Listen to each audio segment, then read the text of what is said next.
After Crash Team Racing, Naughty Dog's contract with Universal Interactive ended. Now, keep this in mind.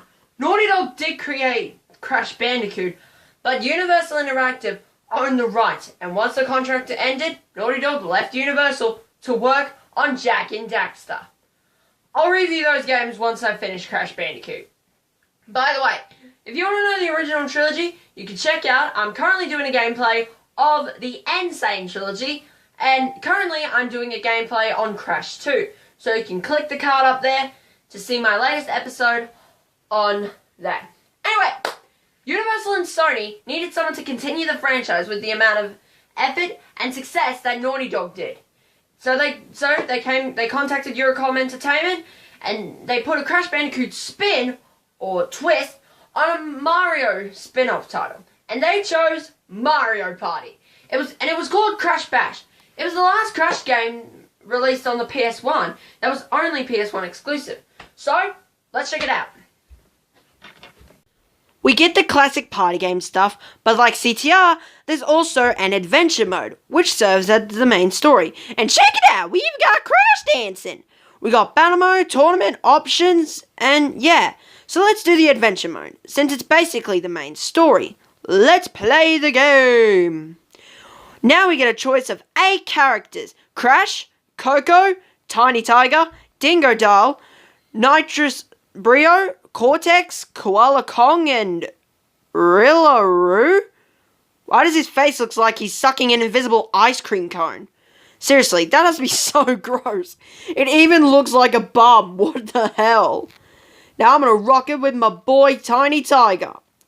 I mean, he's actually pretty cool, but they don't show their stats, which kinda sucks. Anyway, the story takes place on this mystical temple where Aku Aku and Uka Uka are fighting again. These guys may sound tight, but in actuality, they're really having an ego check, or a dick measuring contest, or whatever you want to call it. Yeah, they're really having a cat fight. Seriously. Uka Uka is ready to fight. I mean, seriously, and he does this in the most badass way possible. Check this out. He starts rambling, and then he's all like, "Come at me, bro!" I mean, my emulator's lagging, but then Aku Aku says the ancients would not allow it. This brings up several questions. So many questions. So many questions. Who are the ancients? What the hell is this story? The ancients are never mentioned. I mean, how do you bring up some random topic and not talk about it? And furthermore, why didn't Eurocom proofread the script of the story? And you thought Crash Team Racing story was bad? Well, let me introduce you to Crash Bash. Now, let's go over the gameplay. Anyway, that's what it all is. Let's just check out the gameplay. I'm out of words here. Instead of a game board or a mini games selector menu, we get to use the warp room. It's basic Crash Bandicoot tradition. You walk around and select the games by walking into the platforms. The first game is Ballistics. It's 4-player Pong. It starts out fine, but then they start adding more balls, and then it turns into a giant poop fest. But they also have abilities to kick. By pressing square, you can use the ball as a projectile. I mean, you won't kill anything, but yeah, it's pretty fun. Your goal is that you have to get each one of them down to 0 points. When you hit 0 points, your side of the board becomes a wall that the walls bounce off of. It's actually pretty fun, but it can get pretty insane and hard. I mean, honestly. I mean, it's actually pretty fun, but the kick definitely makes this totally unfair. But the fair part is that everyone has it, so it's actually pretty fun and good company. I like this mode. It's my favourite mode out of them all, despite from being unfair. The next game is Polar Push. It's basically bumper cars with polar bears, where you have to knock your players off the opponents by charging, and there's also this little satellite which gives up power ups or power downs. I'm not a fan of this style of gameplay at all. I mean, oh my god. pogo painter sees you jumping on to paint squares and trying to destroy them by hitting an exclamation mark box. There's a lot of Crash stuff in here, but, you know, it's pretty fun. And it's still, but the later versions, by the way, there are more versions of this game, of these minigames, are very, very annoying by adding in new stuff all around. I'm a fan of new stuff, but seriously, they make this game so fun and hard. Also, dicks. Jungle Bash is basically a battle arena having you kick and throw crates and TNTs, but not nitro bombs. Hell no. You can actually kick your enemies to go into the nitro crate, but, okay. Oh, it's actually pretty fun, and it can get pretty insane. Especially since everyone gangs up on Rillaroo. Seriously, it's actually pretty funny. Everyone just gangs up on each other, and then it's becoming a total crap fest. Seriously, you could just stand back and watch everyone beat the hell out of Rillaroo. Until it's only down to 2, and then it's the final battle. And look, you win. Win 3 times in each game, and you get a trophy. It's already hard enough as it is! So my general gaming senses indicate that this is harder than the Terminator after being given a Tootsie Roll. Apart from the 4 main games in the Warp Room, each Warp Room you go to adds 1 new game style. There is a tank minigame that has you shooting around in tanks and dropping mines. It's basically Bomberman, but with Crash. I'm not a fan of this, but I can see the appeal. It's actually pretty fun. And challenging. Still as good as Bomberman. Yeah. Ring-a-Ding, or Medieval Madness, I don't know, the level's called Ring-a-Ding. Ring-a-Ding has you jumping around with balloons. Yeah, but the thing is, you only have to hit balloons corresponding with your color. Like yellow, blue, green, and red. You can also have power-ups, like hitting a black balloon changes every balloon on the stage to your color, like Rillaroo just exampled. Arsebrain. You can also get a vacuum, which is actually pretty cool, and it only sucks up your balloons. See? Look, it's actually pretty fun. I can actually see this actually being in Mario Party. But, is it in Mario Party? I could probably take this time to talk about the graphics and level design. The graphics are okay, even for PlayStation 1, but they're actually pretty cool. I can definitely see the appeal, and I can definitely see potential in this game. It's actually very fun, and I would certainly play this in any tournament.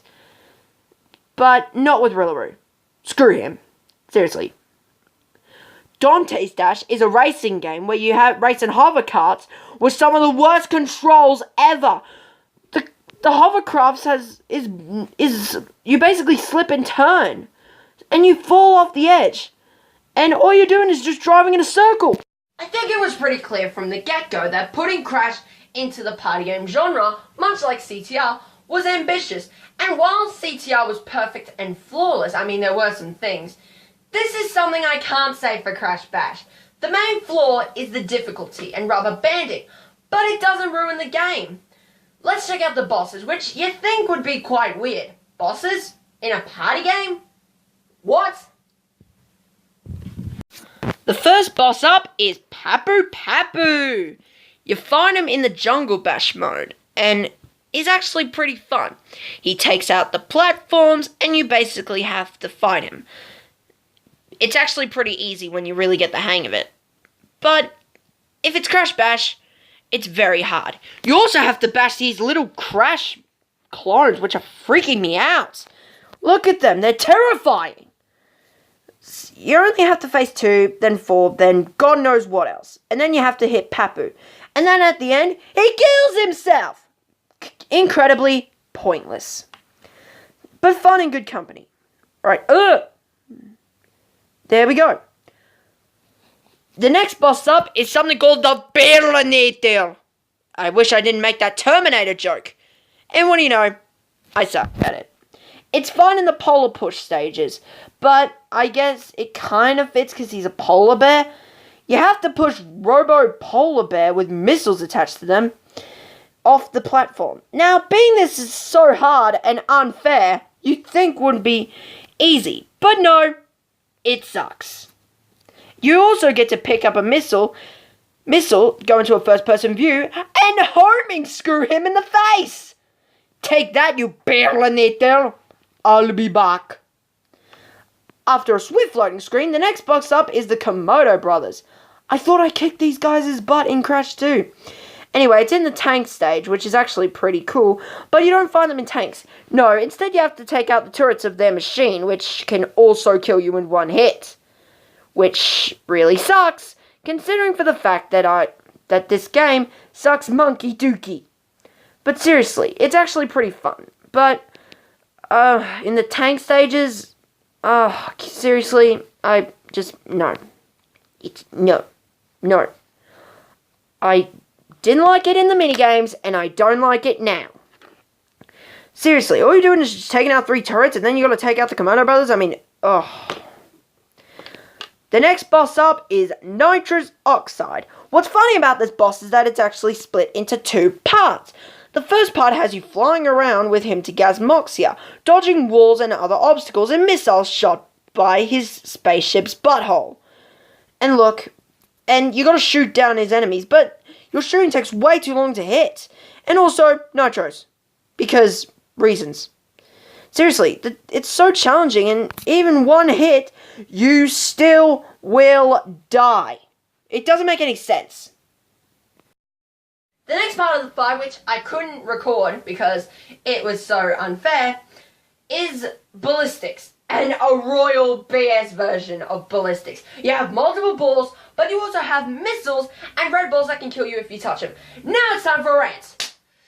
Oh boy! Ooh, this is the worst fight in a Crash game, or just ever. This is so unfair and cryptic. Ballistics was already hard enough. Don't you think that by adding more dangerous stuff is a little extreme? This is literally unplayable. It's horrible. But I would be lying if I said I didn't like it, so I'll give it a pass. But tone down the difficulty. Speaking of hard games, let's take a look at Cuphead. I started playing Cuphead and it's fun and challenging. You know, you have bosses coming out, the patterns change, and it's just not really fair. And it can also be pretty scary when you don't know what to expect. That can pretty much sum up the difficulty for Crash Bash. Now, I wish we didn't have to collect all the trophies, because in the final cutscene, depending on your character, Aku Aku or Uka Uka have all of the crystals. A bonus collectible in the game. What kind of sense does that make?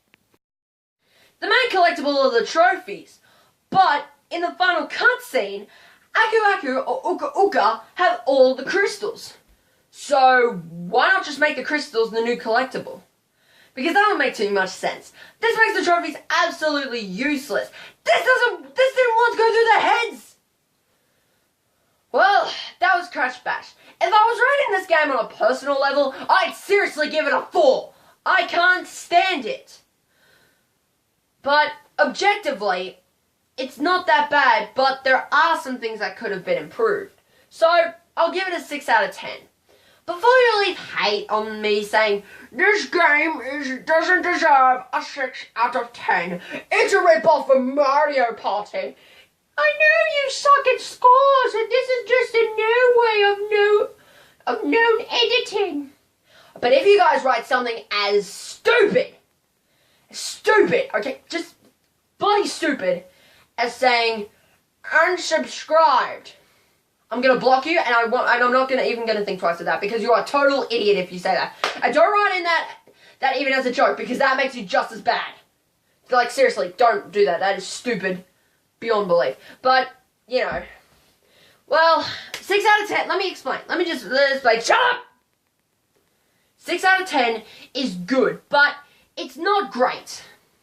Well, anyway, that was Crash Bash. Good game, but holy balls, is it freaking hard! Seriously, after you play this game, you might want to bash a wall. However, the next game is going to be the next platforming adventure after the wildly successful Crash Bandicoot Warped. So, be sure to come back when I take a look at Crash Bandicoot The Wrath of Cortex. But anyway guys, I hope you enjoyed the video. If you did, be sure to leave a like, and if this is the first video you've seen by me, please do consider subscribing. It would mean the absolute world to me, and I would like to give a shout out to my notification squad. If you want to join the notification squad, just hit the little bell icon next to the subscribe tab and turn on channel notifications. That way you'll be notified whenever I make a new upload. But anyway guys, I'm out. Peace!